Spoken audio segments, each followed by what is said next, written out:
Cam-O Records. GMG is so musical.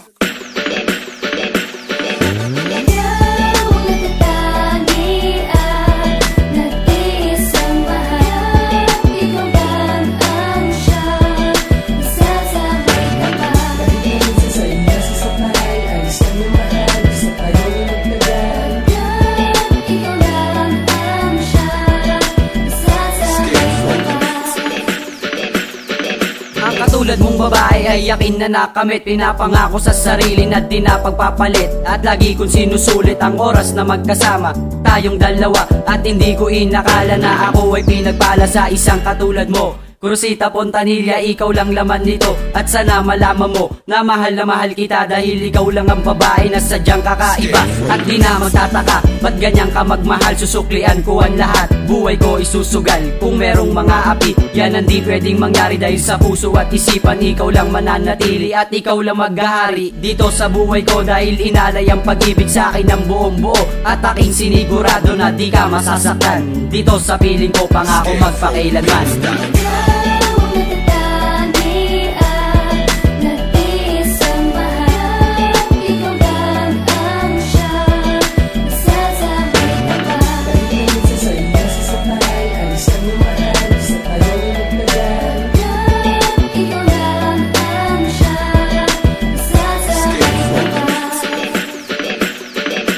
Ikaw ang punot-dulo ng lahat ng mga to. Ngunit isang tanong sa utak ko ay gumugulo, di ba langit at lupa ang ating pagitan? Kaya di ko magawa na ikaw ay malapitan. Sa mga oras na ika'y aking natatanaw, may gusto akong aminin at gusto kong isigaw. Sa'yo lang umiikot ang aking mundo, isa akong tagahanga sa bawat lakbay mo. Sa bawat kaakbay mo, puso ko'y puno ng selos. Hindi mo yun alam kasi ganun pa din ang kilos. Pero kahit ano pa, mahal pa rin naman kita. Kahit pa sa'kin ika'y minsan nagmamaldita, tinatanggap ko yun dahil ito'y ginusto ko. Nakaraan mo'y kalimutan, sana'y mawasto ko.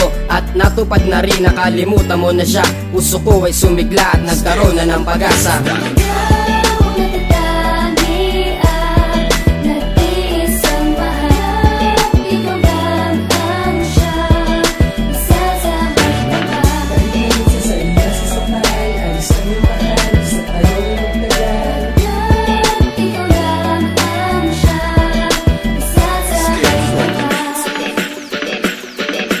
Ngayong alam ko na kung paano to sisimulan, na ikaw ang punot dulo at ikaw pinagmulan. Kaya ako ay nagpasya na musika na ang gamitin para lang malaman mo na ikaw lang ang kulang sa akin. At hayaan mong ako pag-ibig ko ay padama. Christine, ikaw ang babae kong pinupuna mula noon hanggang ngayon. Ikaw pa rin ang nasa isip, dumaan man ang bagyo, ulan at buwan ng tag-init. Ako'y nanatiling matatag kahit hirap sa sitwasyon, pero dito sa puso ko ikaw pa rin ang binaon. Sa bawat oo may hindi, sa bawat tama may mali, pero ang piliin ka walang hindi, walang mali. Ito ang tibok na puso kong sinusunod ko lang. Kaya bago pa matapos lalagyan ko ng pangalan, Christine Nunez. Para sa akin, ikaw ang babae na walang kapares.